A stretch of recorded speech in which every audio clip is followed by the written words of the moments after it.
அஸ்ஸலாமு அலைக்கும். ஒரு குட்டி லஞ்ச் vlog இன்றைக்கி பார்ப்போம். ஃபர்ஸ்ட்டுக்கு பொலசிக்காவை நல்லா தாளித்து கொட்டியாச்சு. இன்றைக்கி பொலசிக்காய் சுண்டி நண்டு குக் பண்ணுறதா தான் பிளான். கொஞ்சமாக ஒரு 2 கறி செய்கிறண்டாவே கிச்சனில் பெரிய அலப்பறை ஆயிக்கும். இன்றைக்கி வேறு 2-3 கறியாக ரொம்ப பிஸி ஆயிக்குது.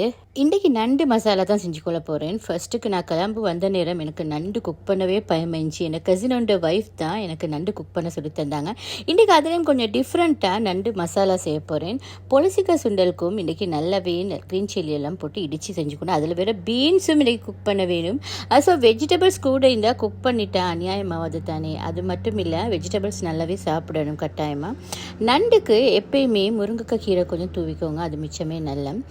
பொலசிக்காய் இந்த மாதிரி நல்லா வெந்தோடனே அதை நல்லா எப்பயும் போல் தாளித்து எடுத்துக்கணும். என்னத்தான் கறி இருந்தாலும் எங்கள் வீட்டில் பருப்பு இல்லாமல் இல்லை. ஸோ பருப்பு குக் பண்ணியாச்சு.